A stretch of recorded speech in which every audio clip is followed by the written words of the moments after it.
Hello? Can you hear us? Okay. Welcome to our community meeting on everything about wildfire, emergency preparedness, and evacuation. Thank you, Arinda. Before we begin with our panel, we have an incredible appearance here today. We have our own state senator, Tim Grayson, who has been a real champion in this area. Thank you, Senator Grayson. Thank you so very, very much, and I like that introduction, brief. And I will follow that direction and be brief in my comments and welcoming all of you. Again, my name is Tim Grayson, Senator for Senate District 9, and I am absolutely thoroughly honored to be with each and every one of you tonight. Thank you to Mayor McConney and Vice Mayor Iverson, City Council, City staff, for bringing the entire community, or at least inviting the entire community, but bringing you all together to be able to talk about wildfire prevention and preparedness. The last thing we want is another Palisades happening up here in Northern California, in the state of California. So to you all, and the fact that you have recognized the importance of this conversation, so you chose to take time, precious time out of your evening on a Wednesday to come here and have that conversation. Recently, I was privileged to tour Orinda, in partnership with your awesome mayor here and some city staff, and it was quite evident the need for preventative planning and in the case of a catastrophic event. And the beautiful geography that you have here in Orinda is astounding, but it also offers or presents some serious challenges, especially when it comes to mitigating for wildfires. So California is no stranger to wildfires. The only thing is, it used to be a seasonal thing, but because of climate change and some other things that are happening, it's no longer a seasonal thing. Wildfires in California is now a year-round thing. As a matter of fact, last year I ran a bill that would have brought all of CAL FIRE firefighters into a full-time, year-round work environment. And the bill didn't get signed off, but the sad thing was, the day before the Palisades fire, 2,000 CAL FIRE firefighters were laid off.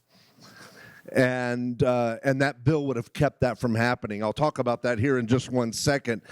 What's really vital, what's really vital is that we're all prepared and that we're willing to engage in efforts to assist in mitigating risk for those moments when fire and its danger is at its really at its highest. So to that end, I'm happy to say I'm working on the state level to support efforts that help curb catastrophic events, such as fires that we have recently witnessed down in SoCal. So again, talking about that bill that I authored last year, this year, I put a little bit more power with it, and I am now joint authoring with the Senate Pro Tem, Mike McGuire, to be able to do that very same thing and to transition all 3,000 CAL FIRE firefighters from a 9-month seasonal schedule to a now year-round permanent position. And I am absolutely confident that'll get signed this year. Now, to put that into terms for all of us, by the way, it is bipartisan legislation, so I'm very happy about that. Everybody's supportive of it.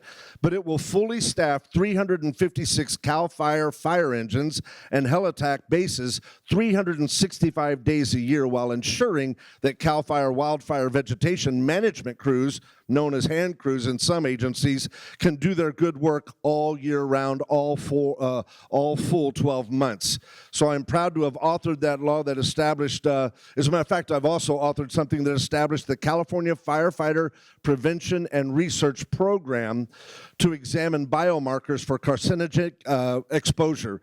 In other words, we have firefighters that are becoming victims of cancer.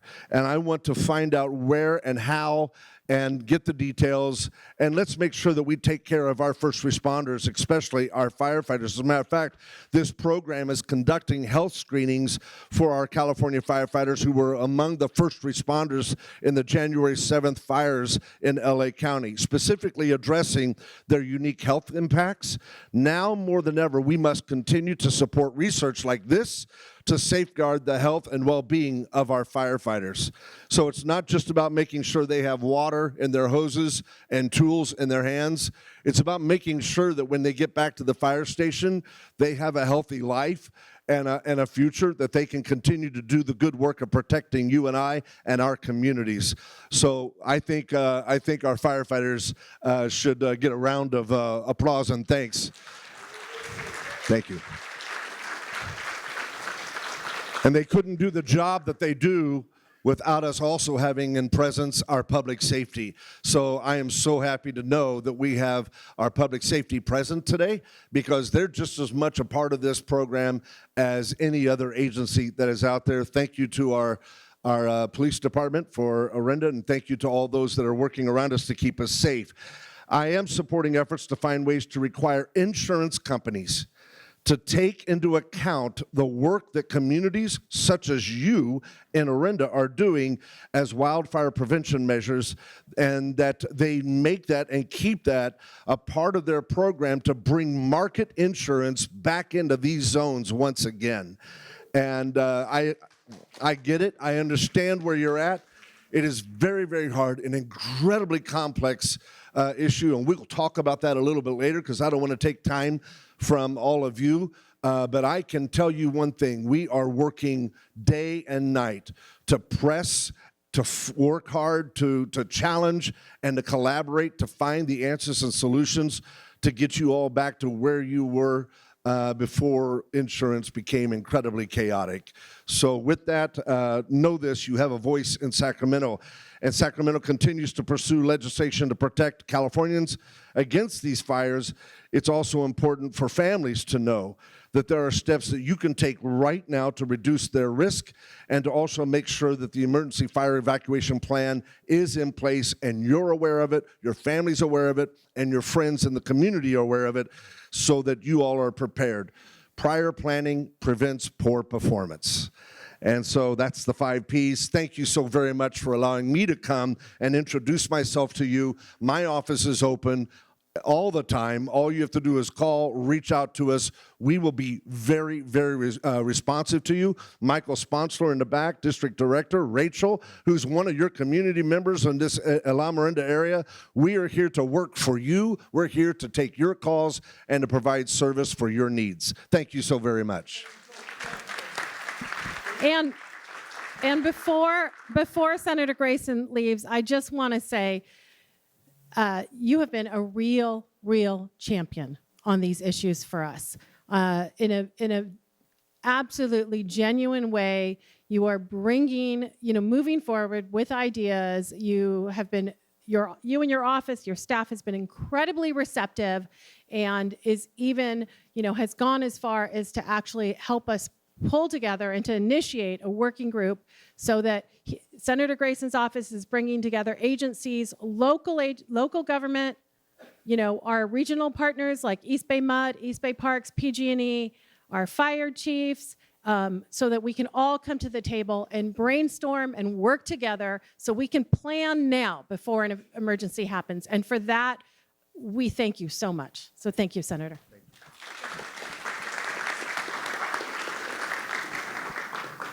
Grab my notes, sorry.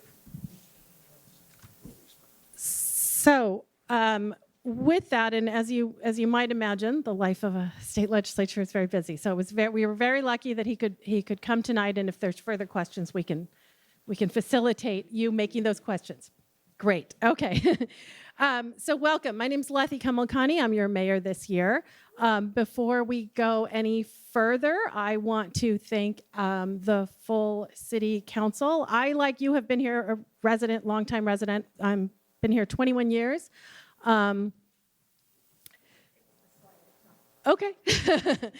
I'm like, that's enough of me. We can move on. I do. One of my fellow council members is in the room, so I want to introduce Council Member Darlene G. Stand up so everyone sees you. And I know we have a couple of our MOFD board directors as well. So, Director Jorgens, please. And I see Director Jansinger here. Okay. As the way we work in Orinda, our council is really a group effort. So everything that we're doing here is something that's championed by all of us. And it's community education, we think, is really key to our efforts here. I need glasses, yes. And sort of I'm going to address a few things and then turn it over. One is the insurance crisis. I just got non-renewed by State Farm after 30 years, and I know I'm not the only one. I know a lot of you are in that boat with me. I know our own Assemblywoman, Rebecca Bauer-Cahan, is on the FAIR Plan. I'm about to go on it. Insurance, I think, with all of California's many problems right now, I think insurance is one of the most difficult to solve, right? There's a lot of reasons for that. We could spend a whole night. We could spend probably 5 nights talking about this problem.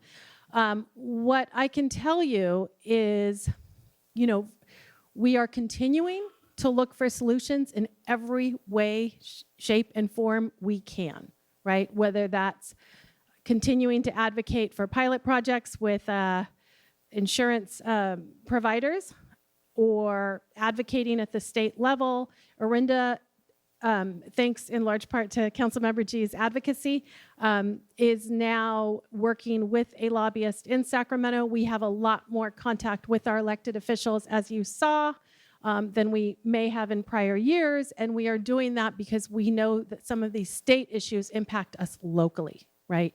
And so we are going to see a few things happening with insurance, right? But what we saw is a big round of non-renewals from state farms because they were one of the largest providers in Orinda last year. We saw a whole nother round of non-renewals this year. I'm told we're going to get another next year, okay? They have been so saturated in this market in Orinda, they're trying to pull out of it before they come back in. However, we are making progress on a state level in that it's slow. It's not the progress we'd like to see right away. I think we will get solutions in a couple years at the state level. That's not soon enough for a lot of us, and I realize that folks are hurting financially. I realize it's stressful, but it is what it is. And just know that, with all these issues, whether it's, rate reform, and advocating for changes to the FAIR Plan. We're advocating for Orinda to be included in distressed communities so that insurance providers, if they start bringing back, when they start bringing back policies, they get credit for coming back to Orinda. We're advocating for some other changes, but that change, unfortunately, we have only so much control on a local level, but we are hearing you loud and clear and continuing to fight on that. In terms of building a wildfire-adapted community, really, Orinda, I think in the last, 5 years or so, in large part to Measure R and the support of our voters, has, I think, become a model community in California for what we're doing.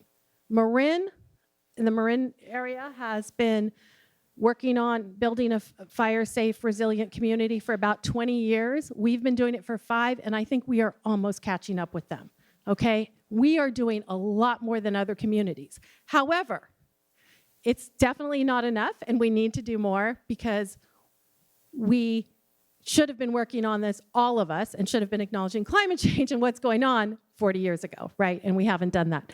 So here we are. However, it's really a partnership, right? And so a lot of folks say to me, how can Orinda guarantee my safety? And the reality is we can't, right? But what we can do is take all these steps, many of which you're going to hear about tonight, so that local government is doing everything it can. So the city of Orinda is doing everything it can. So that Moraga Orinda Fire District is doing everything it can, so that we are communicating to each and every one of us as residents to do everything we can. And if we all do our part, we can't guarantee your safety, but we can sure be in the best possible situation if and when we have a fire, right? And so it's everything from wildfire suppression, wildfire fuel reduction, right? You're going to hear a lot about that and all the incentive programs we have. It's everything from that all the way through preparing for emergencies and evacuations, right? And I cannot stress enough that this is a collaboration, right? It's not an us versus them scenario. It's really that we're all working together to make this happen, right? And sometimes that makes making difficult decisions. I'm on my way to trying to get my house to be IBHS compliant in Zone 0. It was painful to take out a lot of the landscaping right around my house, right? Right now there's dirt. It's pretty ugly, frankly, but we all have to just do what we can, because by doing that together, as you're going to hear, our neighborhoods become safer. And I'm just going to move. So this is, we are all working together. A big part of resident engagement is, I think, it's really useful to work within your Firewise communities. My own neighborhood, I live sort of in the Donald Hall neighborhood. We didn't have a Firewise community until recently. And we had a meeting, and we're in the process of forming one, and it's fabulous. It's a great thing, too, because neighbors then get to know each other. It's actually the social benefits and the neighborhood connection is an added benefit, but they really do work. So with that, I'm going to turn over to our moderator for the evening, Stacy Crinks, who is also a longtime resident, a parent, a small business owner, and a fabulous community volunteer in many areas of her life. So thank you, Stacy. Thank you, Mayor Makani. I would like to also add that I am the daughter of a fire chief. So I care deeply about Orinda and our safety and our schools and our property values. And I grew up in a family where fire safety is, part of dinner time conversation. And so this really resonates with me tonight. It's my pleasure to introduce our panel first. So I'd like to encourage us to give a big round of applause to first our fire chief, Isaacs, our police chief, Anthony Rossi,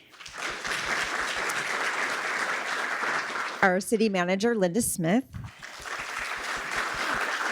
And so just in terms of format tonight, each of our panelists will present, and Mayor Malkani will add some remarks at the end. And then we will go into Q&A. And just to be efficient, given we have a large number of people and probably a lot of questions, we would respectfully ask you to use the 3x5 cards, put a brief, succinct, specific question on it if you have one. Pass your cards to the left at any time during Q&A. And then James, who is waving in the back, is going to be collecting the cards. He will sort them, hand them to me, and we will get through as many questions as we can before 8:30. How does that sound? All right, excellent. So with that, let's welcome Chief Isaacs. You got it? No, hold it. Yeah. Madam Mayor, council members, board members, and citizens of Orinda, thank you for the opportunity to come tonight and talk to you about fire safety and some of the efforts MOFD is taking to make our community safer. I'm going to briefly go through some slides, talk about some stuff you've probably heard in the past, and then I want to give you the opportunity to ask questions at the end. Real briefly, I have in the back Deputy Chief Lucas Lambert and my new Fire Marshal Casey Irving here to help me, and Lucas is also going to come up and talk to you about some of his experiences that he had when he was in LA working with CAL FIRE Incident Management Team 2 on the Palisades incident. So what does MOFD do for the community? We have a wildfire prevention strategic plan.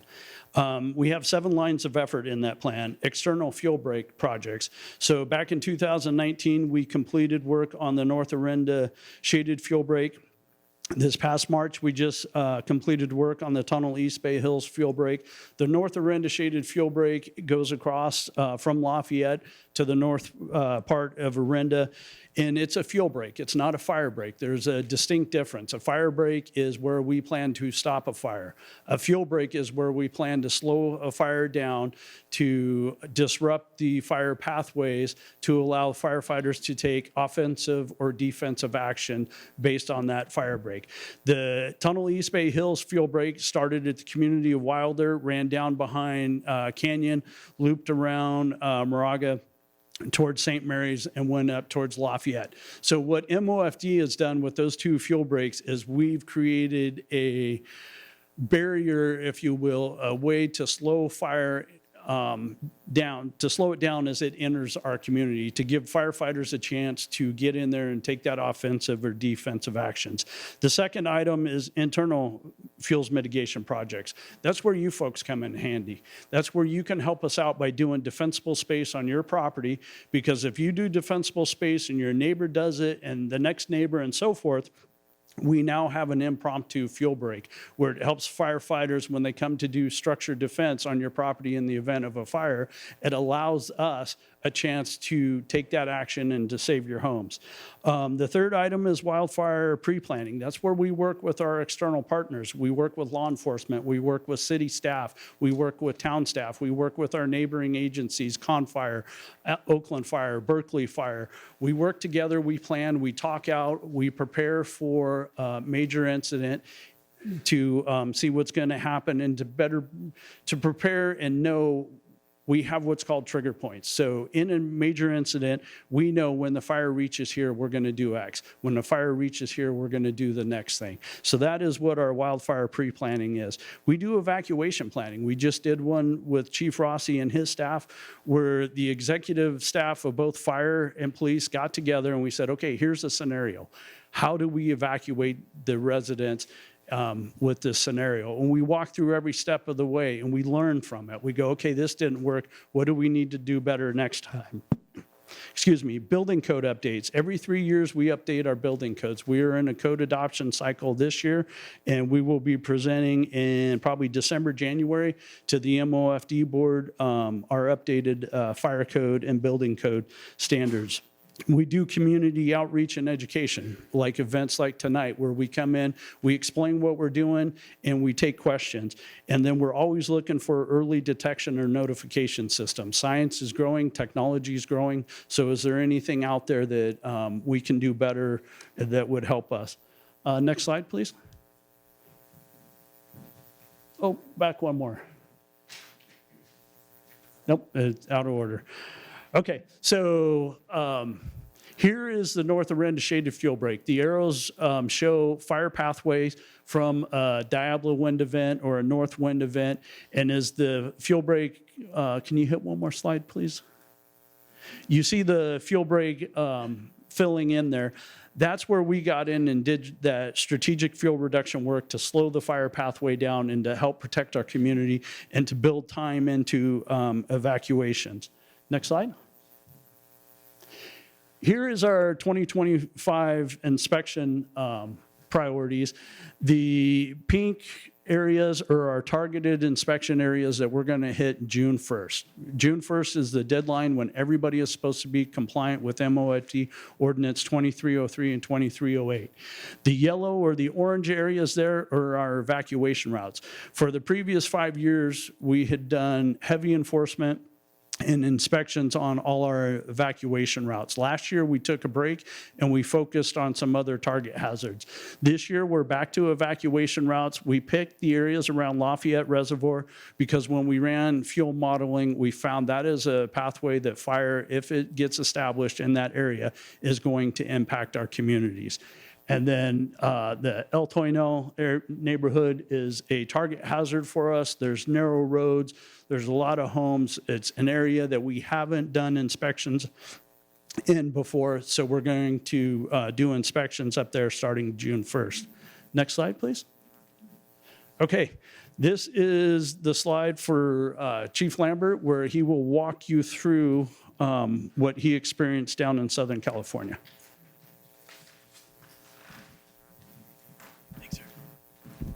Hi, good evening. Thank you, staff, and thank you to all of you that attended here this evening. We received a lot of information and requests to discuss some events that we experienced down south. My name is Lucas Lambert. I'm a deputy fire chief with Maraga-Orinda Fire District. And within the first 24 hours on January 7th, myself and members of our staff responded to assist with the efforts in Southern California.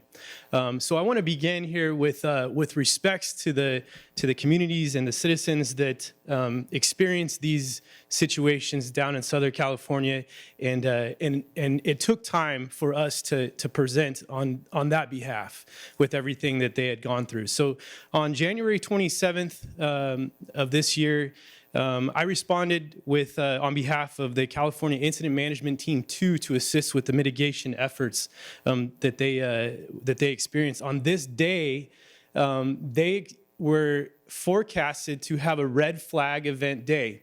On top of which, at the epitome of a red flag day, which many of us are now aware of and know, it was called a particular dangerous situation. So that was the climax, that was the very top level of a red flag day. And that was due to high winds coming from offshore and low RH. So a combination of that was what called for this PDS, or particular dangerous situation. This is actually taken on January 12th, about 5 days after the initial starts. So I want to kind of emphasize this. This was similar situations to the initial day on January 7th, but part of our education was to inform the communities that had already experienced a very significant event that the weather was going to do the same thing yet again. And that was very difficult to communicate that to those that were in and around the area in the incident. Next slide, please. I want to also preface that these pictures were either taken by me and given privilege by the incident management team to share with you tonight, or taken from stock media. The picture on the left was taken from stock media. You may have seen this in different news articles and so forth. The picture on the right was taken by me. So my assignment was in the heart of the Palisades, and that's where much of this will focus. But I want to put this up here because I believe that this is the same area. And you can see a side-by-side comparison from the same area during the event and then the aftermath. This fire was not necessarily a vegetation to vegetation component. This was what I would term as a true conflagration, structure to structure, damaging structures and eating up the community. Again, fire does not discriminate. It does not see where you're from or how much money you make or what type of neighborhood you're in. So this is an example, and I'll note how the palm leaves are bent over and all of the ember cast in that picture. Next slide. This is a picture of what is left of the elementary school downtown in the heart of the Palisades. This is Marquise Elementary. Okay, so and note that typically structures like this do not burn. They are prevented and built to prevent fire to enter those types of structures. We saw much of this. This is a true conflagration, in my opinion, because of the wind that occurred, and then all of the structure to structures ignition. So I want to go through a couple items here. So was there evacuation issues? And the answer is yes, and I can say that firsthand. This is an image taken from the news that many of us saw as our first exposures to what happened down south. And this is a bulldozer that is part of the Los Angeles City fleet, typically used to cut line or to remove vegetation to bare mineral soil. They're using it to move cars out of the way to gain access and egress into the fire area. Okay, so what happened was these folks received the evacuation notice, started to evacuate when the fire was burning. So I would venture to say that that is too late. And then got concerned and left on foot. And they left their cars running. They turned their cars off, and they clogged the roadways. So we received a lot of questions about, well, what can we do better? What do we know now? What are some lessons learned? And I'll start with the first is to heed the warning. One thing that we have improved on since the 1991 tunnel, Oakland Hills fire, is that we are better at predicting weather. That's number one, okay? So we know, we can, and we communicate that. We have many ways of communicating anticipated weather events. So pay attention. What's going on around you and what the weather's saying. Number two, if and when there's times for evacuations, plan accordingly beforehand and heed the warning. If you have strong offshore winds, it's a red flag day, it's a particular dangerous situation for cause for increase or extreme fire weather, get your bags ready and leave. Leave the area, okay? And do so before the fire. Next slide, please. This is a picture of a stand that we were able to make. This picture was sent to me by a neighbor, and I was there as an overhead resource. I was not on a fire engine. I teamed up with another overhead resource, and we determined that this was a home that we could save. Okay, so note the picture on the right with the flames bent over, burning towards the house to your left. Okay, there's in the front lawn there, that's wooden outdoor furniture that we removed from the back of the residence and brought it out forward to the front to remove from the residence to prevent anything catching and then spreading to the home. We determined, based on our quick initial actions, a structure triage, that we could make a stand on this fire at this area with the resources that we had. What you can't see is that there's a pool in the rear of the house that's on fire, and we were able to find a pump in the back of a contractor's truck while we were going through the neighborhood. We put the pump in the pool. We used the pool water to save his neighbor's home. That too was a difficult conversation to say, hey, sir, I'm sorry, we cannot save your home, but we need to use your water to save your neighbors. Next slide. This is what's left. Okay, so again, my purpose here tonight is not to show you many of the images or tell stories that many of us are familiar with through media and so forth, but to tell you as an example that fire does not discriminate. So what can we do? And my response is it's a combination of three things, and they are all connected. Okay, so number one, home hardening. Which our fire district, City of Orinda, supports through different means. And there's plenty of information out front, as you saw when you walked in. So that means Class A roofs, gutter guards, vent mesh, things that can prevent your home from catching fire. Okay, removing the litter from your roofs and eaves or in your gutters to prevent that embercast that we saw from catching your roof. Number two, fuel mitigation. Okay, so removal of dead and dying material, vegetation around your home. We have a very progressive fire code that reflects that. And I'm sure many of you have received notices from us. I see a lot of head shaking. So that is an effort to remove the flammable fuels. And when I say fuels, I mean things that can burn. Okay, so vegetation is a combustible material. And separate that from the structures, thin out the vegetation. And number three is firefighter injects. Okay, I mentioned that we did a quick structure triage to determine that we could make a stand on this structure based on all of these things, right? The home was hardened enough. The conditions were present.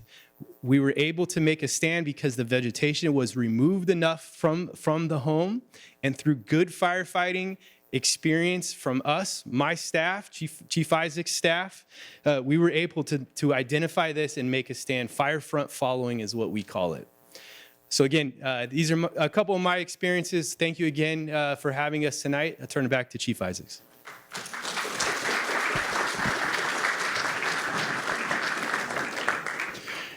Thank you, Chief Lambert. I threw this picture in here as a photo of an evacuation of a fire that was here in Northern California. As we can see the ember cast, we can see the fire on either side of the road. But one thing I wanted to highlight is we can see the vehicles driving out of the area. So that is not going to be fun to experience. You're not going to say, hey, great, can I do that again? But I want you to understand those residents made it out safe.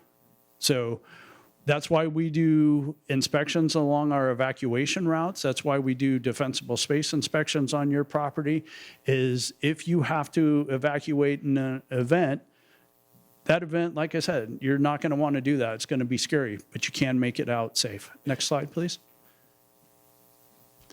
Okay, a couple of things. My slides got changed up there a little bit. So a couple other projects we're working on, fire hazard severity zones. The state of California finally came out with their fire hazard severity zones. We are working to adopt those. We did the first reading last month. We will do the second reading this month. Our fuel breaks that we talked about, North Orinda, the tunnel, East Bay Hills. We're constantly working on those fuel breaks to maintain them, looking through 4 grants through the state to continue to maintain those. We're doing prescribed fire projects. We're doing prescribed fire in the fuel breaks to maintain the fuel growth, also on private parcels doing pile burning. Chief Lambert hit on it, our home hardening program. The MOFD board believes very strongly in this program. We have vent mesh, we have gutter guard. Please go to our website to sign up for it. It is a free product that you can use. Your gardeners, your landscaper, your a contractor can help you get these materials and place it on your house, because there's 3 things that will help save your house: home hardening, defensible space, and the actions of firefighters. There's 2 of those that you get to control: if your home's hardened and if you have good defensible space. And the rest, the firefighter, the actions of the firefighters is something we will bring. We also have chipping support, and we are constantly watching the Board of Forestry Zone 0 regulations. I know there's a lot of questions with Zone 0. Zone 0 is 5 feet from the exterior wall of your house, out 5 feet, or 5 feet from your deck if you have an attached deck. We do not know what those regulations will be. The Board of Forestry is working on that. We're attending, Chief Lambert and myself, my Fire Marshal Casey Irving. We're attending those meetings. We are engaged with the Board of Forestry on that, trying to stay up to date with what we think the regulations will be. We know the regulations will go into effect for new construction January 1st, 2026, and all very high fire hazard severity zones. We don't know if the board is going to recommend that they go into effect in other areas. For existing construction, state law gives you 3 years to comply with that. The recommendation I'm going to make to my MOFD board is, state's giving you 3 years. We did 3 years with the juniper removal process. Very few people did anything in that 3 years. So if we give 3 years, I think we should have a very defined year 1, you will do this. Year 2, you're going to do this. Year 3, you're going to do this. So that by the end of year 3, you're compliant. Now, a lot of us have seen this photo, and there's a reason I put it up here with the question, would your home survive this? Because I thought my home would survive this. I had great defensible space. I had 200 feet of defensible space in areas around my house. But guess what I didn't have? I didn't have Zone 0. I didn't have an area where embers wouldn't catch stuff next to my house. Last year, July 4th, the French fire started in Mariposa County, where my home is. My wife calls me. I'm down here for our fireworks show. I get a phone call. Honey, there's a fire. Don't worry, you're fine. I got great defensible space. Few minutes later, honey, it's getting closer. Don't worry, you're good. Start packing up in case you need to evacuate. Honey, the fire's here. Had she left, I would have lost my house. Because she stayed, she was able to put out stuff that was in that non-combustible zone. My garbage cans, my wood pile. I live in the foothills. I have a wood stove. I'd gotten lazy, and my wife had reminded me probably 100 times to remove the wood, and I didn't do it. my smoker, my barbecue, my lawn furniture started to catch fire. The fire engines, because there were major fires going on in the state, they were at drawdown in Mariposa County. So the engines were fighting the fire, and they were a little delayed in getting there. Finally, an engine got to my house and helped my wife put out the hot spots. But I asked that question because you need to ask yourself, would your home survive this? And gentlemen, you don't want your wives to go through this. It took 6 months of me sleeping on the couch for payment on this.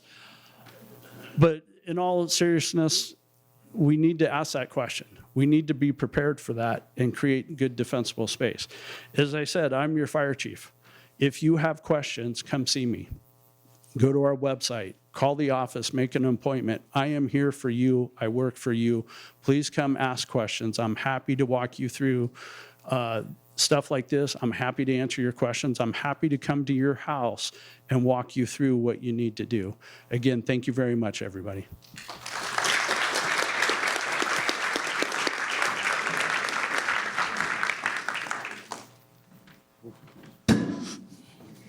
That's a tough act to follow.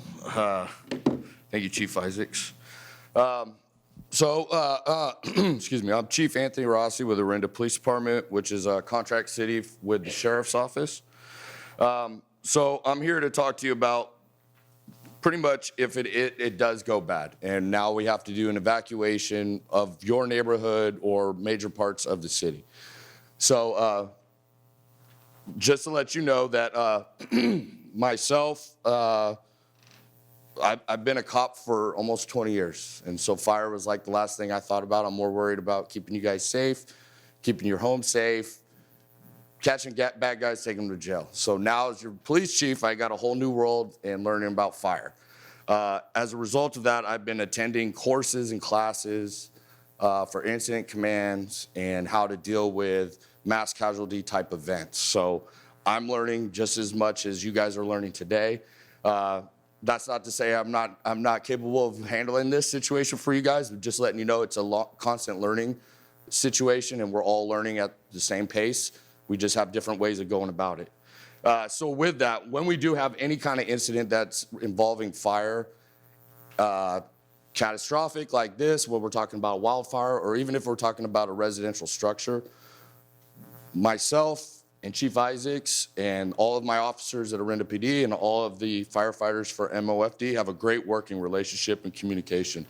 So whether it's a traffic accident, a residential fire, we're together, we're always working together and build that communication and that bond.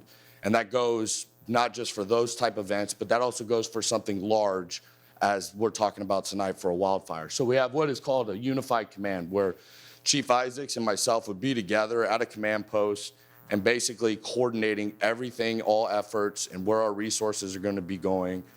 He's gonna have a focus, obviously, with the fire, and I'm gonna have a focus for you guys, making sure I get you guys the notifications that you need to get you all the information and tell you where you need to go and how to get out. Let's see. And the biggest thing is that when we talk about unified, it's a clear message that we deliver out. That way there's not any misunderstanding what fire wants or what police need to have done. Because Chief Isaacs and I, we talk regular, same thing with Lucas, we're constantly talking to each other, sometimes about work, sometimes about other fun stuff, but we have a great working relationship, so that way when we put out a message, it's clear so that you guys don't have any misunderstandings of what we're trying to tell you guys. So we have joint decision-making, the communication is situational and critical to any incident. The evacuation orders are my responsibility. Basically, Chief Isaacs would tell me, hey, a specific zone is needing to be evacuated, tells me that information. I get that information either put out through CWS, which I hope we're all signed up for, and if we're not, please do so. We'll use Nixle. Those are our first two lines. CWS is the fastest because whether we have phone lines down or you're not having really good reception, we can force that information to your phone no matter where you are and what numbers you put in there. So if you have family members and you're worried about your service, everybody can get that information forced to them in a timely manner. That's handled by the police department. in those things, we're either gonna tell you what to do, whether it's to leave, to get ready to leave, and where you need to go. When we tell you where to go, I've heard this question asked a lot, like, hey, am I taking this street? Am I taking that street? Who knows best how to leave their own residence when they need to leave? You guys, right? I can't tell you, I want you to take this street, that street, and get down. I'm gonna give you an area that I'd like you to go to. So for us, we have designated locations that we're constantly updating and working through our scenario-based training that we're trying to do more than a quarterly basis. So that way we can identify locations, whether it's the BART parking lot, or we tell you to go all the way out to Lafayette to Acalanes High School. We're trying to find big areas where we can have you guys reunified and get you to those locations. How you choose best to leave, that's up to you. I'm just gonna tell you to get out, and we're gonna make the roads possible for you to flow out of the city. Next slide. So when we're managing this, we know that Orinda is a small community as far as your law enforcement presence. We only have a handful of officers. The nice thing is like I started off, we're the sheriff's office, just a contract. So in the event of we having an issue like this, I'm a lieutenant with the sheriff's office. I pull a switch and I'm gonna get lots and lots of deputies coming from Lafayette and all of our station houses coming to us to help me help you to get out of here safely. So I hope that kind of, I know you see only a few or a handful of our officers, and it can be concerning, like, do they have enough resources?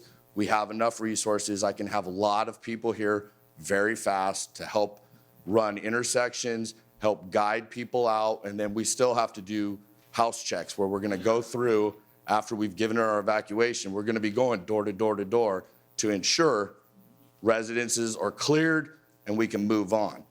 With that comes to a little bit on us as neighbors.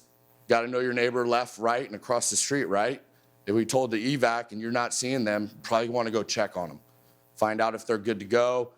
Do they need help? What resources do they know? And we should be doing that probably this weekend. We should probably have a block party.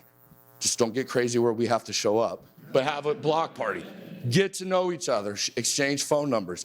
Even if you don't like your neighbor, let's just work on it like, okay, I'm only gonna call you if it's that bad. Otherwise, you stay over there, I stay over here. If we do that, it'll be a lot better, because when it is a bad situation, we're one unit, we're all together in this. So let's take care of each other. That'll help me, that'll help Chief Isaacs, and that'll help get us to safety, because at the end of the day, it's more concerning of what you guys are in here as opposed to the property. That is a major concern, but I'd rather see all of you guys than the house is gone and you inside of it. Is that clear? Okay, cool. Thank you. So we have managing of these specific intersections where we have what we call contraflow. Basically, we're gonna turn roadways into one-way streets. So if we use Minor Road, there's sections up there by Sleepy Hollow where the roads are tighter. Trying to move traffic going back and forth, it could be really tough. So if we decide to use a contraflow type situation, we turn both lanes of traffic to get out. So 2 lanes of traffic will now be leaving that area. That'll be controlled by officers and deputy sheriffs that will be helping you, guide you, and telling you, hey, continue on your motion and get out. One of the things that I know Chief Isaacs touched on, and I'm thankful that he threw a photo of it in there, is you're good in your car. Like, you got air conditioning. I know it's hot outside with the fire, but you got air conditioning and you're mobile. If you get out, you become a problem. So staying in your vehicle and moving, as bad as it looks outside, you're good. If we're telling you to keep going, then we know it's good to keep going that direction. We're gonna do our best to get everybody out, but we can't all do 80 miles an hour down Minor to get out of here. So expect a little bit of traffic. We know what it's like here in the morning. Expect about the same, but now there's a fire. So we're gonna be moving you out. It will be slowing. We're going to be working on some things that will be talked about later on tonight about controlling of lights, But when we're in an intersection and we're kind of giving you the let's go, everybody's going to be flowing in that direction. So we'll control the traffic to get you flowing and to get it moving. Just be prepared that you could be sitting in your car for 30 minutes. It's okay. We're going to get you to safety, but it could take a while. So have a little patience, keep the AC as high as you can, and just hold on. Let's see.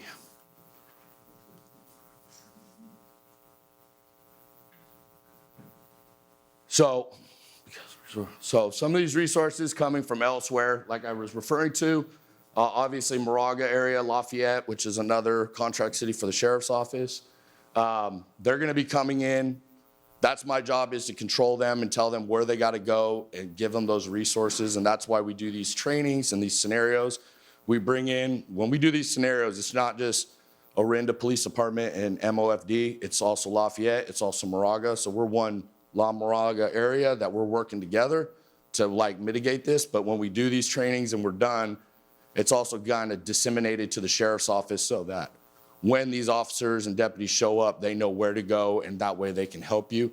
And that's because they have a unified command that gives them a clear direction. I got one more cool slide.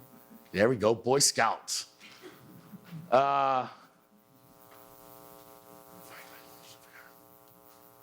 So I touched on this earlier. I'm sorry, I'm kind of like a spaz. I go all over the place. I don't really pay attention to these type of things.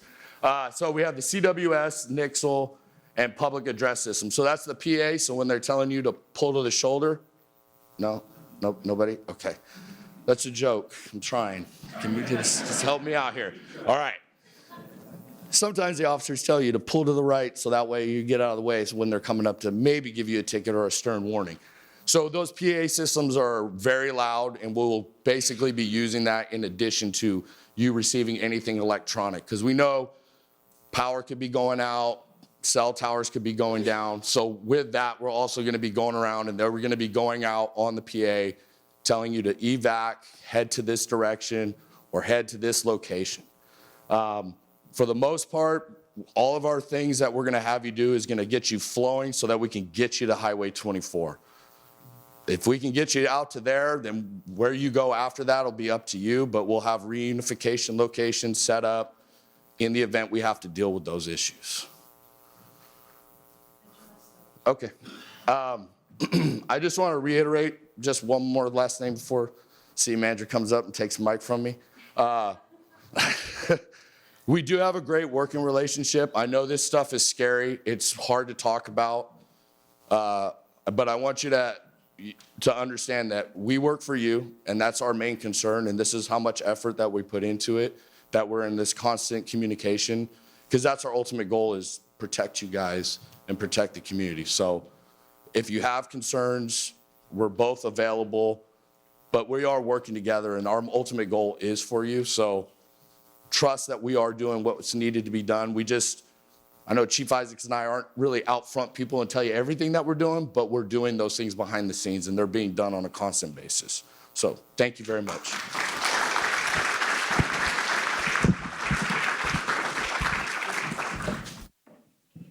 Can you guys hear me okay? Great.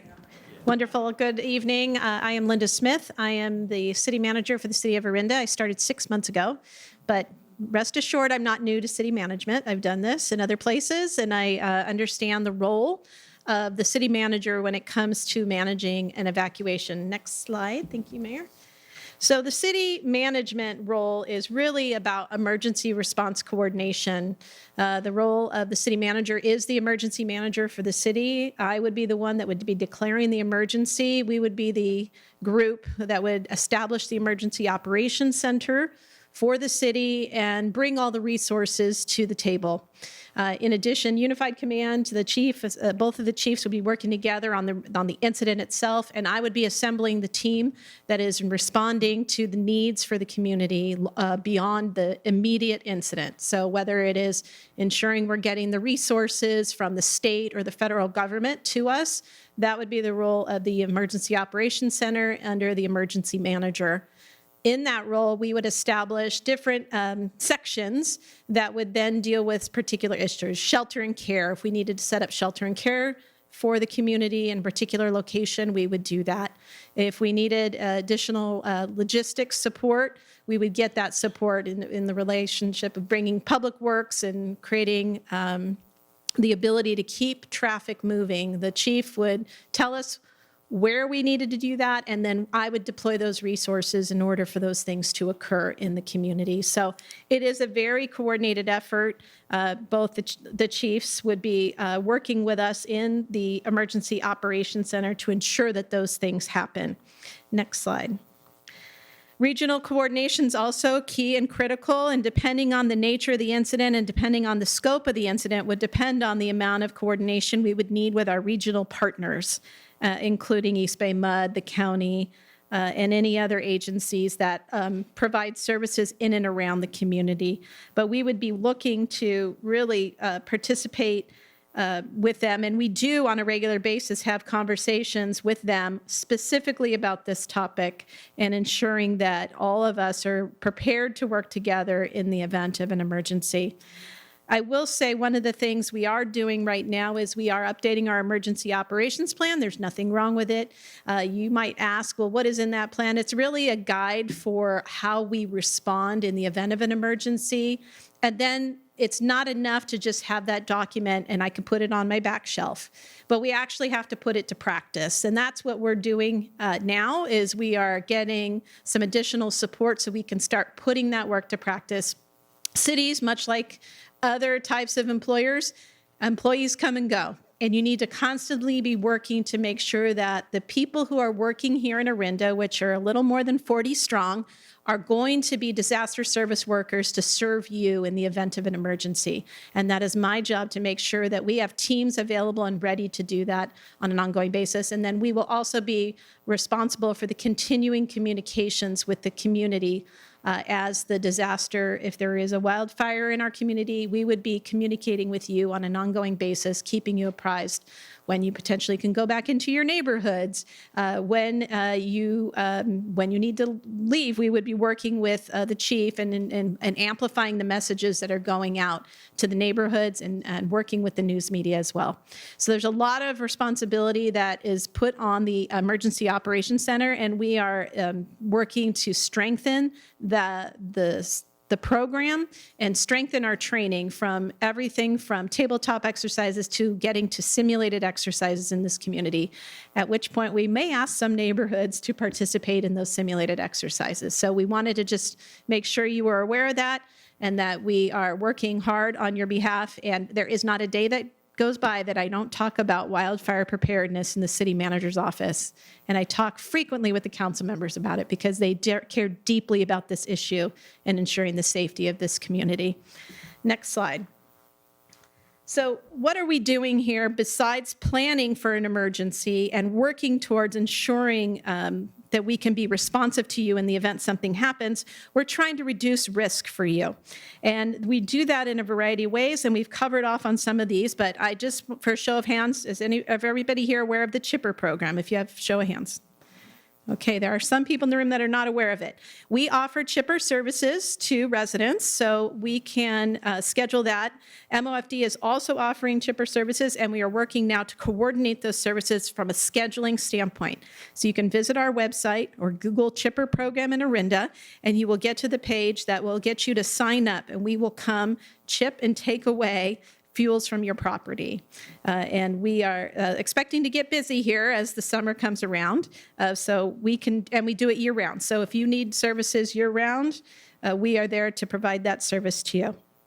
In addition to that, we have an incentive program. Show of hands if you've heard of our incentive program. Okay, less hands are up. So just know that you can work through the city and we will match up to 50% of the cost of fuel removal from your property. And we will give you $1,000 if you put in $1,000 on your own.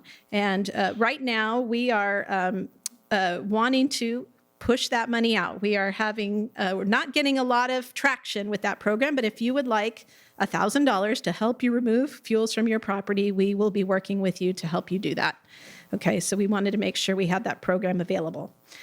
And then we are working on enhanced community outreach programs. Here's an example. We are here tonight talking to you and making sure that you are aware of those programs. Next slide.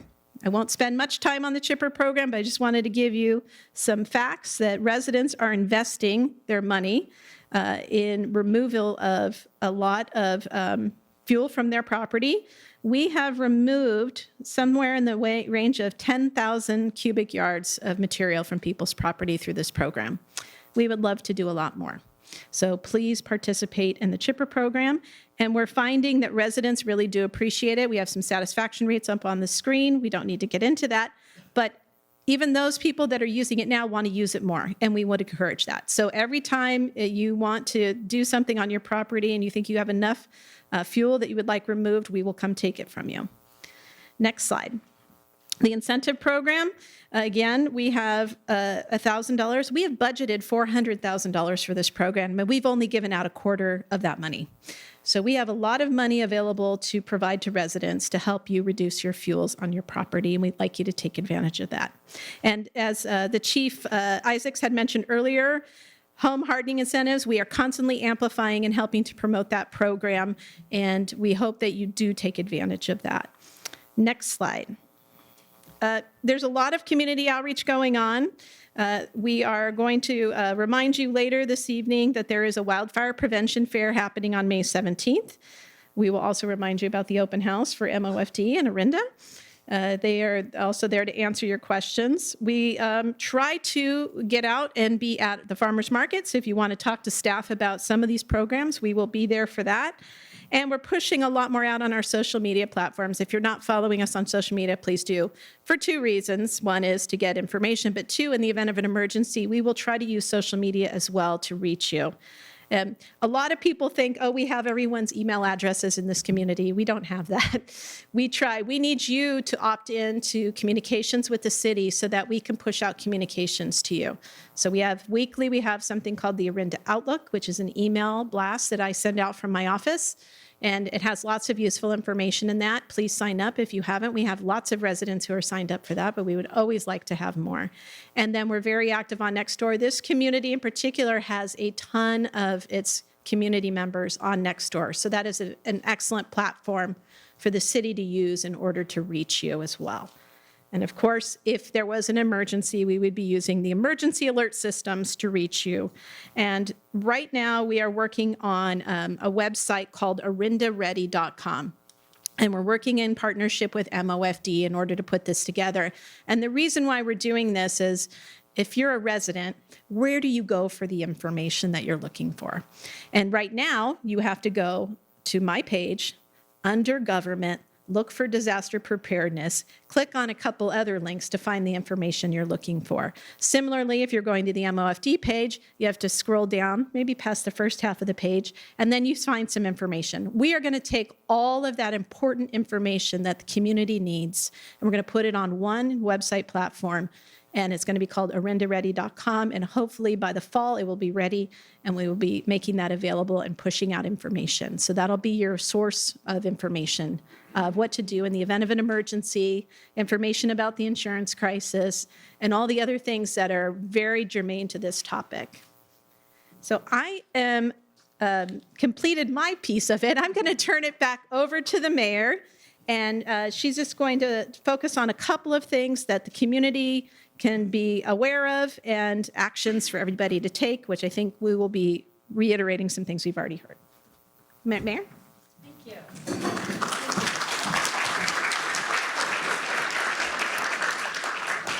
So there's a lot of information provided tonight, and there are a few other things that we didn't have time to cover, but we do have a lot more information. So, we've talked about some of this, but a lot of you are familiar with the Red Flag Day, no parking rules. We started those as a pilot project on some roads focused, on areas that we believe there were particular risk, for example, the El Toyanal area. We are expanding those, so you may see more of that. there's warnings the first time red flag happens, right? The first red flag days, there's warnings before there's citations, okay? But if you have any questions about that, you can reach out to us. The contraflow program, it was mentioned, it's on Minor Road. We would love to see that expanded to Moraga Way, so we're working on that as well. We are seeking enhancements for Moraga Way. It's one of the areas that we get asked about the most because it's a place of worry. I live right in by Moraga and Moraga Way myself. It's something that keeps me up at night. We are seeking resources from the federal and state governments for enhanced a pedestrian bike zone, which then in the event of an emergency could be used as an emergency vehicle access road, which would allow us then to use Moraga Way as a contraflow road with two lanes out, which would help tremendously. So I cannot tell you how much we are actively lobbying to get funding to help us do that study and move forward on that. Orinda is participating in a regional approach to evacuation, which is a county-wide analysis with a focus on La Miranda, because as you all know, fire doesn't recognize city boundaries. And really, when we're talking about evacuation, you heard about what we're going to do here, right? Last week in Moraga, they had a similar community education night and talked about what they're going to do in Moraga, but we're all in it together, right? And so we need to be planning for evacuation on a regional level as well, and the good news is we are.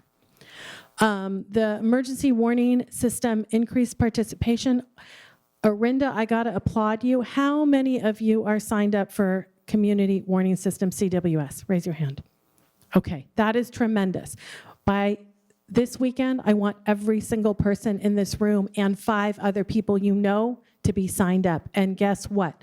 All the information, there's 2 handouts out there. You can take them. This handout right here has all the information for community warning system, Nixle. Sign up for these alerts, okay? If you need help signing up for them, let us know, okay? And we'll help you. Also, inside of here, North and South Orinda, here's your zones, okay? There's something called Zone Haven Genesis. You need to know your zone. You need to know that now, right?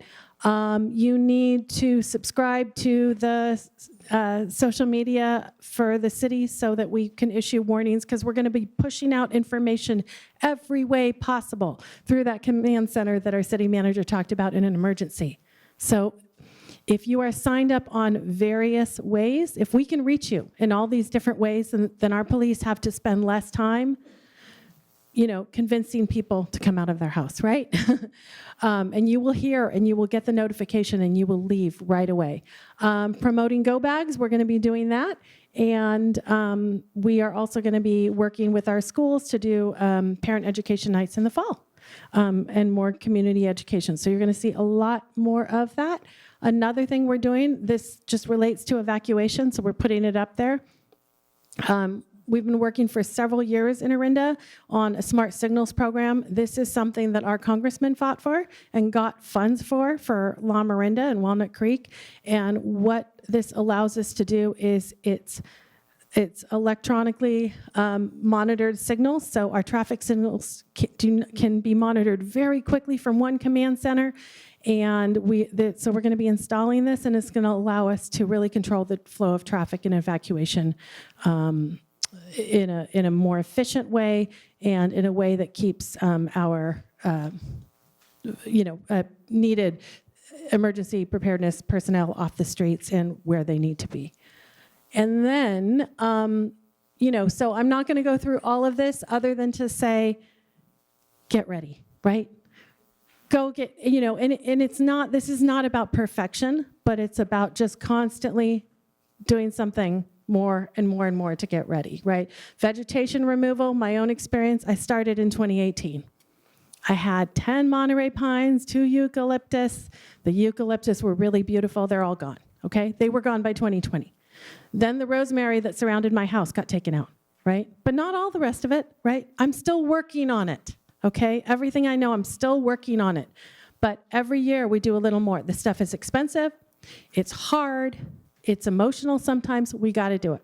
pack your go bags, sign up for your alerts, talk to your neighbors, join a FireWise community. If you don't know how to start one, there's so many resources in town. Orinda has one of the most FireWise communities, right, in the state of California. I mean, that is amazing. We are on our way, folks. We can be, again, we can't guarantee outcomes, but what we can do working together is be the model city, right? So that we are ready. We can help each other. Measure Our funds are there, so they're allowing a lot of these programs. I thank you all for those. And with that, I think we just have a couple. Yes, MOFD, you want to talk about the open house, Chief? We have our open house. Sorry, got to turn around and look at it, make sure I get the dates right. May 3rd, this Saturday, May 3rd, 11 to 1. Please come down to the fire station, see the fire equipment, meet your firefighters, and ask questions. That's what we're here for. We'll give you information. We'll help you better understand the requirements, and just come down and have a good time. And then another Saturday, May 17th, we have our 3rd annual Orinda Wildfire Prevention and Safety Fair. And there's going to be, you don't know what to do about gutter guards. You don't know how to get your incentives. You have questions. Come, bring friends, bring neighbors. So much information will be there. It's really going to be a great event. And I think now, do I turn it back over to Stacy Cranks? Thank you. Thank you. Thank you to all of our presenters. That was excellent and so informative. So just a reminder, we're moving into the Q&A portion. We already have a stack of fantastic questions. We'll try to be brief. Continue to pass them to James, and we'll get as many done as we can. So to start, an excellent question. Does the $1,000 grant have to be reported on our taxes? I love it. We got to start with a fun one. Okay, is this? All right, I'm going to talk loudly. Come over here, Linda. Come over here. I need to get that one. Yes. Is that fair? You could ask us for less. If you want to ask us for $599, you can do that as well. And that won't be reported on your taxes. So we can give you up to $1,000 if you want to report it. If you want less, we can reimburse you less. Okay? Yeah. Andrew Smith. Okay, we have a bunch of questions about fuel management. So do I need to remove everything from Zone 0 today? These are questions for Chief Isaacs. What requirements exist for limbing young trees that are less than 6 feet tall? Do I need to remove trees close to wooden fences? Can't hear. Okay, you're probably going to have to repeat those. I can only remember one or two at a time. You got them where I can see? Yeah. Okay. Sure. So do I need to remove everything from Zone 0 today? No, you do not. MOFD Ordinance 2303 requires a 2-foot non-combustible zone, not the 5-foot that the Board of Forestry is working on. So a lot of times it's kind of confusing. Well, 5-foot, 2-foot, what do I do? Give us a call. Please reach out to us. We're happy to come out. We're happy to talk to you. We're happy to walk you through that. But to answer that question, no, you do not need to remove everything from Zone 0 today. What requirements exist for limbing young trees? What is, I'm sorry, I'm listening to you. I get that. What is Zone 0? Okay. I'm a Orinda resident. Been here quite a while. I live on 8th floor. I'm trying to still understand what is Zone 0. Okay. Zone 0 is the first 5 feet from the exterior walls of your house, or 5 feet from your deck if you have an attached deck.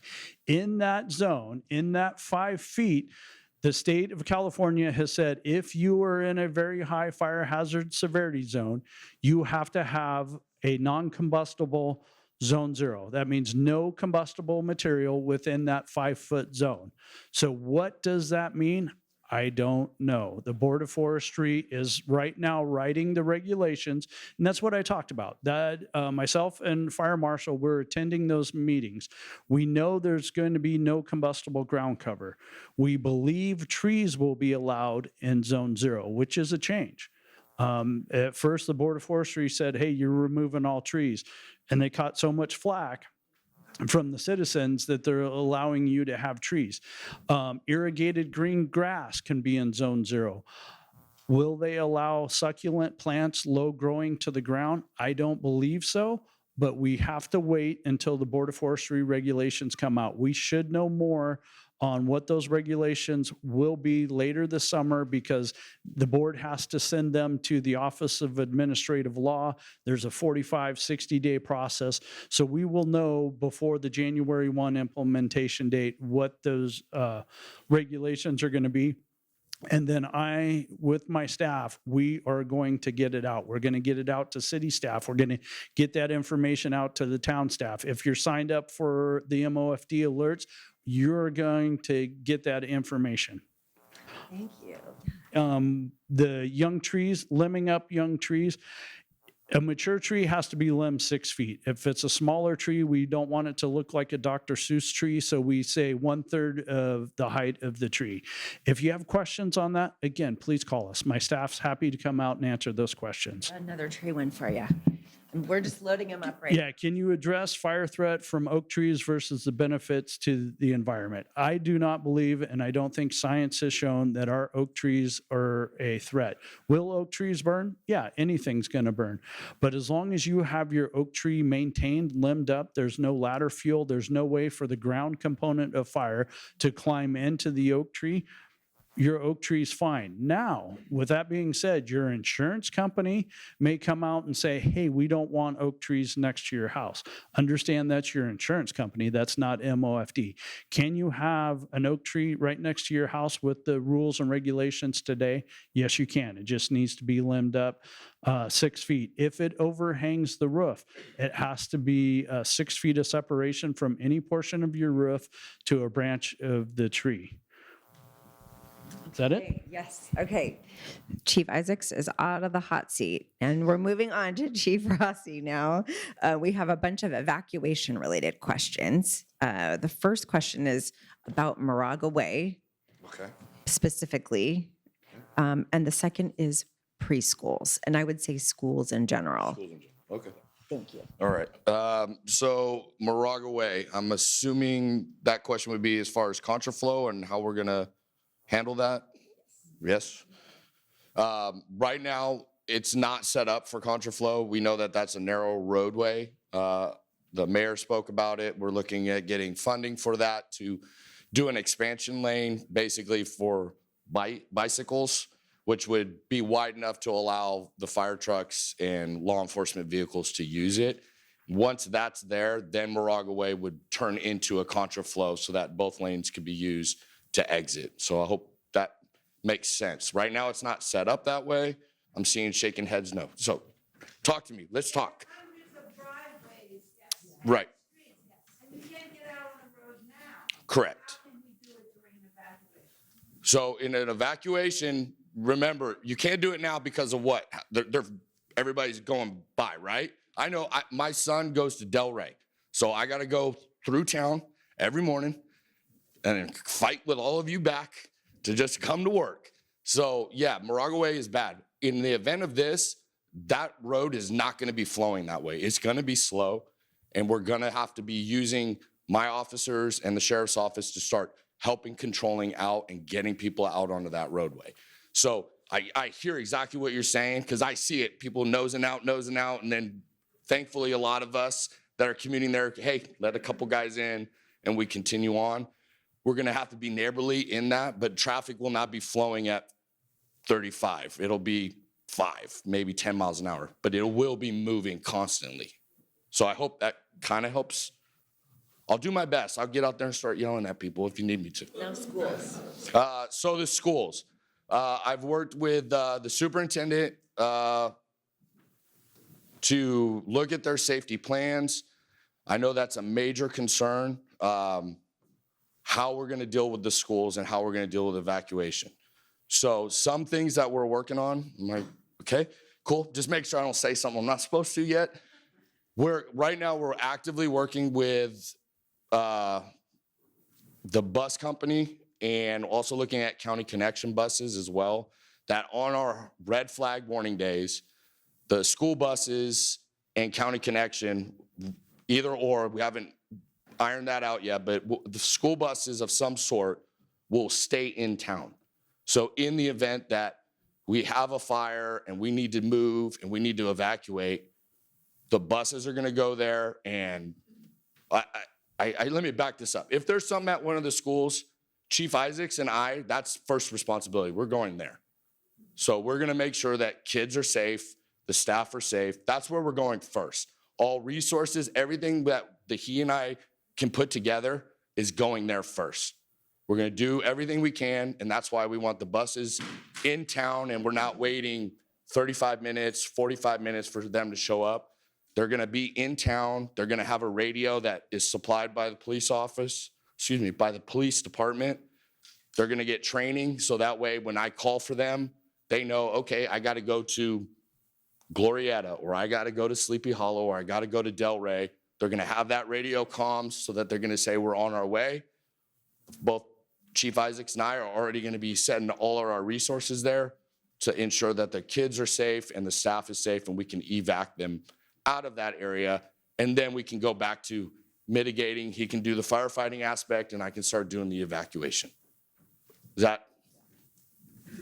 We should mention that we are going to have 2 school-focused fire safety presentations just like this, but with much more school-related content in the fall. One will be on the north side of Orinda, probably at Wagner Ranch. One will be on the south side, probably at Miramonte. But it will be some of the same content, but much more. And we will definitely have our school administrators there to provide a lot more detail as well. So you don't want to miss that. Before you leave, I have another great question for you. Minor Road. Can you talk a little bit about emergency vehicles getting in while folks are getting out with the contraflow? Sure. So the way that the contraflow is set up, it's allowed for us to be able to get our emergency vehicles up to a point. All of Minor is not going to be 2 ways. There's going to be a section where at least we can get up into there. And that's why we're going to have officers, and that's why we do training where we have the community and we tell you on a Saturday morning we're going to do contraflow so that people understand. There are going to be spots where we basically have to have 2-way traffic, and we'll turn people around or basically merge everybody into one lane. So Minor Road won't be a full flowing contraflow all the way out to Camino Pablo, but there'll be an area for allowing us to get into that area. Thank you so much. Okay, next up, Manager Smith. Several questions for you. Some are money. Money's always fun, right? Okay. This is actually a different question. Should cell phones in the household be separately registered in the warning system? Yes. If you have multiple cell phones in your household, register all of them. You never know when you're going to be home and someone else is not going to be home. And you never know if you're going to be able to reach them in the event that you get a notice and someone else doesn't. So please, every member of your household, if you have a cellular device, register those phones as well. And how much is in the Measure R funds at the moment? Well, that's a great question. In terms of fund balance, I want to say at least $3 or $4 million is sitting in fund balance. So we have money. We are using that money to help. It has multiple purposes, right? We have money there to improve roads, to improve storm drain systems. These are all critical infrastructure pieces that need to work in the event of an emergency. And in addition to that, we have money set aside for wildfire prevention efforts. And we are looking to provide more money to the community. And we're working with the Sales Tax Oversight Committee on additional ways that they might recommend to the City Council to invest that money in improving wildfire safety in the community. But we are spending more money. We've been working very closely, most recently with the fire chief and his team in doing additional work along those evacuation routes. So instead of what is it that we need to do to comply, what is it that we should do for this community. And it's a different conversation, and we're exploring additional ways to clear those evacuation routes a little bit more extensive than you've otherwise seen. There are crews out working on Moraga Way right now doing work that we would typically say is the property owner's responsibility for the adjacent right-of-way. We're doing that work using those Measure R funds to make sure that Moraga Way is clear of unneeded, unwanted brush and other fuels to make it safer for when people have to evacuate along that corridor in the event of an emergency. And we appreciate the custom attention to Orinda. Thank you so much for that. So here's an excellent question about the gutter guards and the mesh, which are available free, but sometimes not available on the MOFD website. When will they be replenished back in stock? Chief Lambert, you got that one? Pass that off. Do you see how that goes? Yeah. So right now, like many things, we've experienced some shortages through some of the vendors. So we've had for better or for worse, since the incidents from down south, we've seen a significant increase to the demand and the volume, and we've put that on the vendors that have been selected through our policy, and they ran out. So we've renewed some of that, and and the answer is when it's available, and we'll try to keep those informed of the materials as they come in. When are the tariffs ending? Just kidding. Sorry. Yeah. Sorry. I just had to throw that in because when we all like to know. We can blame the tariffs for everything. Okay, what is being done to bring PG&E properties into compliance? Mayor Malkani, is that a good one for you? Yeah, sorry, I give you a hard one. Gave me the easy one, huh? What I can tell you is that the city manager and I talked to Senator Grayson about a month or so ago in his district office and said, you know what we need help with? We need help with relationships and getting more cooperation and collaboration from some of our regional partners. And we do talk to them all the time, but it helps sometimes to have our leadership. And one of those regional partners is PG&E. And so on May 30th, at 10 a.m., they're going to be at the table with us, we believe, in this room. It's not a public meeting, though. It's but so, we can engage on all of these issues. Having said that, our city manager, our leadership does regularly talk to them. I know the follow-up question is, I would love to see more undergrounding of lines. I see those commercials and I just start fuming because I'm saying, why are they not happening in Orinda right after that Chronicle article and the Stanford study and all this stuff that we all heard about? What about us, right? So we're being loud and vocal, but we don't control PG&E. If you have opinions on that, I would urge you to write to them and talk to your public affairs rep there. Thank you. Before you sit down, Sure. This is in your very own neighborhood, Orinda Oaks Park. Can you talk about fuel mitigation there? And we have an exciting goat situation. So tell us more about the goats and Okay, I will start and I may pass over to our city manager on this. We did have, this is my neighborhood. We did have goat grazing there a couple years ago.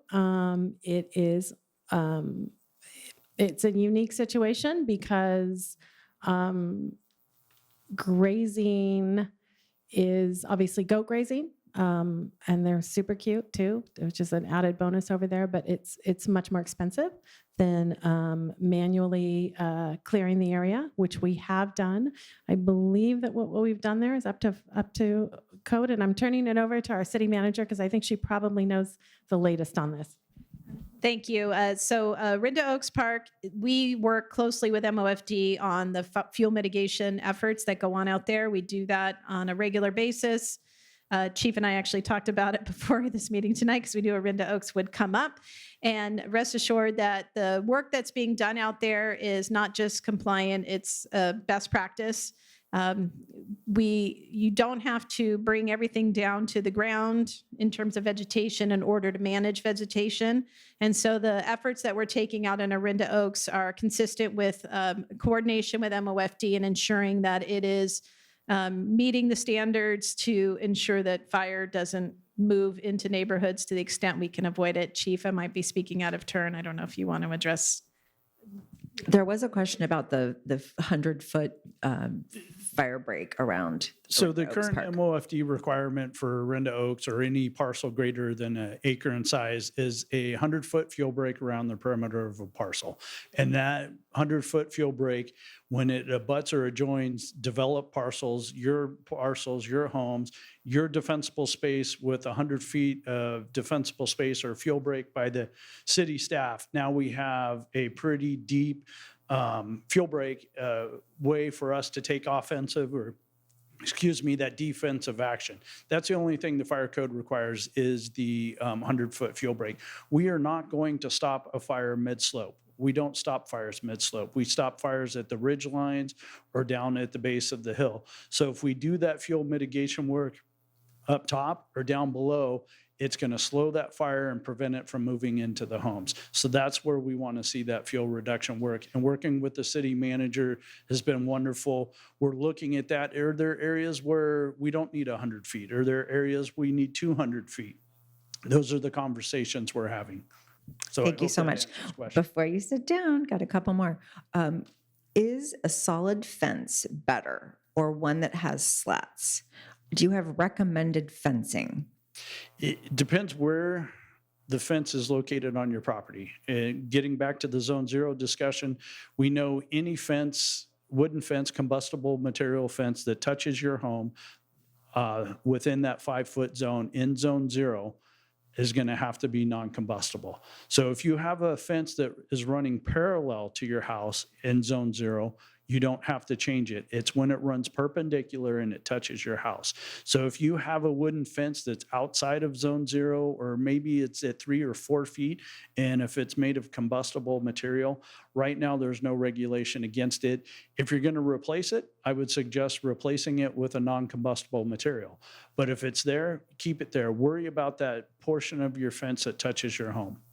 Can you also talk about decks, please? There were a couple of questions about wooden decks. Wooden decks, can they burn and do they burn? Yes. Is there any code requirement that you have to rip your deck out or you have to put combustible decking on your deck? No. Will it change with Zone 0? Possibly. I think new decks will probably be required to have a non-combustible decking within 5 feet of the home in the future. But as of today, no, you don't need to do anything for your deck. But what I would suggest is if you have, depending the height of your deck, if there's grass growing or there's material or you store stuff underneath your deck, remove that because the embers will find a way up there and they will catch that on fire. Thank you so much. This is a suggestion. It's not a question. What about "I've evacuated" signs? Good idea. Helps on long driveways. Look at that. We have all that extra money. Okay. Yeah. There are evacuation guides that we will be mailing out to every household. We've done it once before. I've asked staff to do this annually, but in there are tear out sheets for you to use to put in your window. So whether you've evacuated safely, you put the sign up so that saves our police officers from having to check on you. If you need help, there's a help sign. So there are different things, and we're going to mail it out every year to you, okay? Because we've had this conversation. I said, when I get my mail, I get a stack of mail, and then I decide what I'm keeping and what I'm throwing away. Put this document with your will and all your important documents, okay? So in the event of an emergency, or have it with your go bag, and you're leaving, rip the sheet out, put it in your window, and take the packet with you, okay? That's great. That's excellent. Thank you so much. So we have a few more. Yeah. Do you want to clap for that? That's excellent. Yay, we're going to clap for that. We have a few more questions that are about specific parts of Orinda. One is, when will Wildcat Canyon Road be reopened? It could be an important access road. Jill Ray is here in the back of the room, and Jill works for Candace Anderson, supervisor for Contra Costa County. representing this area. And Jill has been very good at keeping me up to date on the status of Wildcat Canyon.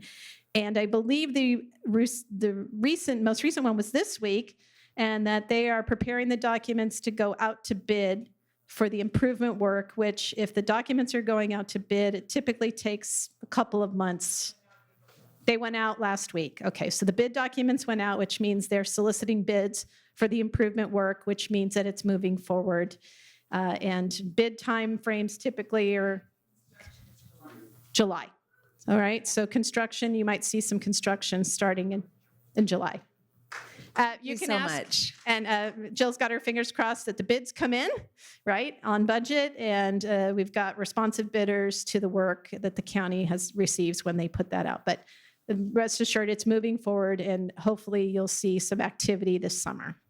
Thank you so much. A couple more questions for Chief Isaacs, and then we don't have any more questions up here. So if you have any more, you can request cards, raise your hand, and we have more cards.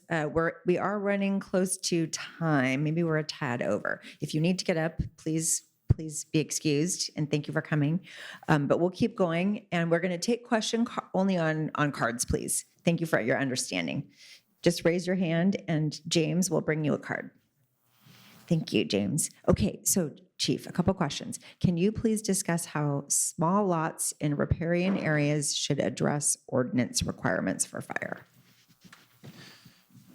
So MOFD Ordinance 2303 and 2308, if your lot is 1 acre or less, complete abatement. You have to do zone 0, zone 1, and zone 2 through your whole lot.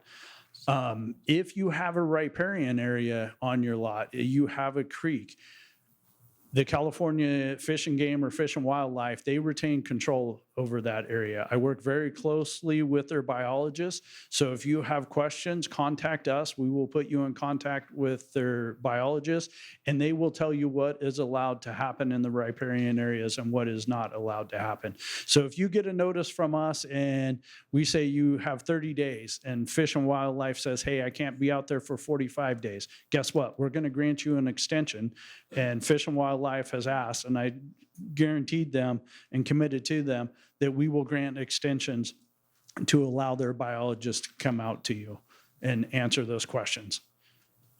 Okay, a couple more. I hike a lot in the East Bay mud lands. The amount of dry, high-quality brush is staggering. What is being done about that? That is a great question for East Bay Mud. They have elected officials. Honestly, reach out to them. We get those questions a lot. I can't speak for East Bay Mud. I know the Tunnel East Bay Hills fuel break, a large portion of that was done on the East Bay Mud land, and they were a great partner for us. We worked very closely with them. Does that mean they're fully compliant with our ordinances everywhere? No, they're not. So please reach out to them and ask them that question. I mean, this is another related question about partners. Can we work as a community to bring PG&E into a cooperative effort? Many of us have exposure to PG&E power lines. The tree trimming companies leave large tree debris for homeowners to deal with. This was an issue during the Oakland fire. Any thoughts? Yeah. I'm going to punt this one. This is great to have a team up So here. Thank I you would all. say, we have a relationship with PG&E. We could talk to them about the concerns being raised. Obviously, the biggest concern is the continued of overhead lines in the community. But if they're doing tree trimming around and they're leaving you things, let us know. And obviously, let PG&E know, but you can also let us know, and we could advise their government relations team that their various groups that come out and do this work need to clean up. If they are not cleaning it up, you can leave that for us and call the chipper service, and we will come chip that for you and take it away. Here's another one related to PG&E. Is the city of Orinda closely monitoring PG&E's abatement? It appears that many trees are entangled in power lines. I'm going to have to punt on that question, but I will bring it up with PG&E. I, again, have been here for 6 months. If this is an ongoing issue and problem, I will address it with them. Sounds like it's being raised by the community. I will address it with them and see what we can do to help support that effort. But typically, they're very, how do I say this?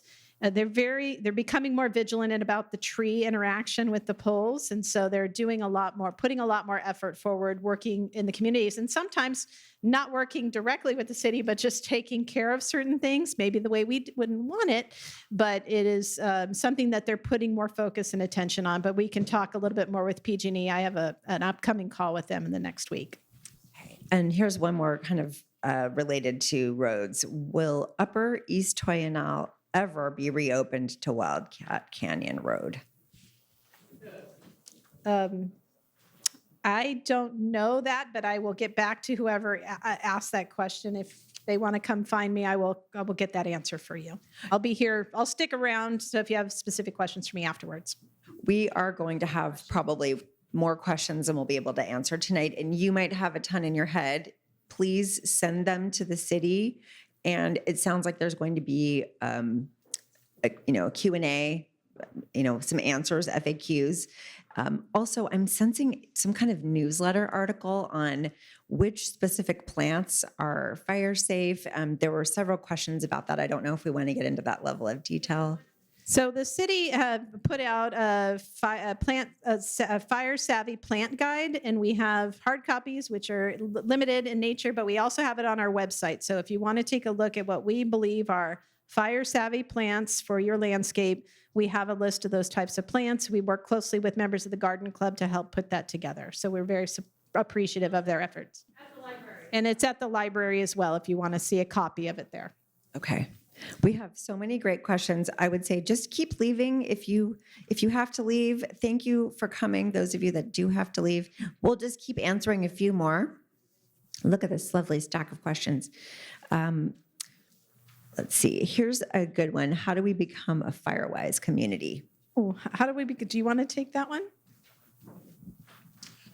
If you go to the MOFD website, it will tell you how to become FireWise. You call us, myself or fire marshal will come out to your FireWise neighborhood. We will do a walkthrough with you. We will explain what FireWise is. We will help you with the paperwork. We will help you do the assessment. You have to go to the FireWise website on NFPA, National Fire Protection Association's website, and sign up. You put in some information, but we do a lot of the heavy lifting for you by writing the assessment. We help you with your 3-year plan, and we will get you started. Can you also talk about the ambassador program? I know we have Todd here tonight, where they'll come to your house and assess your home. Yes. So MOFD has what we used to call the Fire Adaptive Community Ambassador Program, and we're changing the name a little bit because FACA or Community Ambassador, people didn't understand what that was. So this is a program where it's neighbors helping neighbors. So we have trained volunteers, our FireWise members, to come out to your house and provide information. We keep it separate from fire prevention, so they don't come out with a ticket book. They're not calling me saying, hey, chief, or calling the fire marshal saying you need to come site this house. This is a way for neighbors to give neighbors information, and the flyers that we put out on the table out there, they're going to walk through that with you. They're going to tell you, here are the requirements, here's what you have to do, here's some things that you should do or you should consider. Free program, they will come out one time, they'll come out 2 times, multiple times, whatever you need to understand the requirements. It's a great program. Sign up on our website. If you can't find it on our website because we have a lot of information, call the office and we will get you signed up. I have just 2 more questions for you. There may be more coming. Does MOFD have the staff and equipment it needs? We're talking bulldozers, we're talking cameras to detect fire. Yes, I believe MOFD, we are very well staffed. We have all the equipment. Do we have bulldozers? No, we don't have bulldozers. We don't need bulldozers. Our partners at Confire, CAL FIRE, they have bulldozers, and they use them throughout the county. Can we get them? Yes. Confire's bulldozers come and they help us do our fire trail maintenance that we're getting ready to do this spring. If there's an emergency incident, we're going to order more bulldozers than you can shake a stick at. Confire, CAL FIRE, and private bulldozers. So we don't have a need for bulldozers. We don't have a need for aircraft. Let other folks do that. Thank you so much. Last question. Sorry. How would a wildfire in Lafayette Reservoir be detected? Most of us have cell phones. We have wildfire cameras. Back when I started in the fire service in the early 90s, we had lookouts throughout the Sierras and throughout the state. And that's how a large portion of our wildfires were detected. Those lookouts have gone away because of our cell phones, because of how many residents we have, because of how many people are driving on the road. Believe it or not, when fires start, the phones light up like a Christmas tree at dispatch. They are getting multiple phone calls. So I am not concerned that, hey, a fire is going to happen and we're not going to detect it. No, if a fire is going to happen, we're going to detect it. Somebody's going to report it. So if you see smoke, if you see something, say something. Call 911. I'd much rather have you call, have the dispatcher tell you, yeah, thank you very much. We've had other calls. Always call if you see that smoke. Thank you so much. Okay, Chief Rossi, you're in the hot seat. Yay. What do you do if an evacuation route is blocked? If we have an evacuation route that is blocked, we have contingencies in place. That's part of our tabletop exercises and scenario training is, hey, the fire jumped and now you can't use this road. We have an alternate road already preset and we just adjust to that. So there's, in a fire type situation or critical incident type of incident like this, there is guidelines that Chief Isaacs and I use to kind of how we're going to approach these scenarios. But we have to be very fluid. So, because fire is unpredictable or earthquake or any other type of natural disaster or other type of disaster that occurs, we have to be able to be adaptable. And so by doing training and preparing for all of these contingencies, that law enforcement is notorious for planning worst case scenarios and then another one after that and then continuing in that. That's just how we do our job is we're always planning for it, the ultimate or other options that have to be available. If A isn't working, we go to B, C, all the way down. So if there is something that would be blocked or an evacuation route, we have a contingency to change our direction and move resources to make a new evacuation route. You can pass that mic just to your left, please. How about using Measure R funds for helping clear obstructions on El Toyanal? To clear obstructions on the road or on people's property? So On the we would- road. I'm sorry, what was the clear? On private property, Oh, private property. debris that's on the road, they don't even know about. So reach out to us and tell us where those locations are. We could sit down and talk to the property owner and see what we can work out with them. But certainly we want to make sure that areas are clear for you to reach. You mentioned using some of the Measure R funds to clear areas on properties, private properties. Yes, we could do that. We could use the incentive program to do that. If they have materials that are on the ground that we can come and chip and take away, we can also do that. We are also interested in hearing feedback from the community and ways in which we can better structure our programs. I think the council would be interested in identifying new ways to get more people engaged in fuel reduction work on their property. So if that comes in the form of additional incentives, higher incentives, again, people are worried about tax implications of doing that. If there's other ways we can do that, using the funding and the resources, we will certainly consider all those opportunities to provide that service. One more question for you. Is there a contact to find out the status of a $1,000 grant request submitted several months ago? Oh, several months ago. Please call me. Who put that one in? Anybody still in this room? Okay. Hands up in the back. I'll talk to you afterwards and we'll find out why that is not moving forward. But Mickey Cronin in our office is responsible for that. So we'll take care of that one. There are some other questions about vegetation, but it seems that we now know who we need to ask these questions of. And so I think we can conclude with just one kind of PSA here. Someone says that on May 2nd at 1:30 at the Lafayette Orinda Presbyterian Church, the director of wildfire research is talking about improving prediction of wildfire behavior. So that's just another event coming up. I would like to say a big thank you to our panelists. Thank you all so much. It was incredibly helpful. Thank you to all of you for coming, for staying, for your excellent questions. We hope this was helpful. And now you know where to go to ask all those other questions. Have a lovely evening. Good night.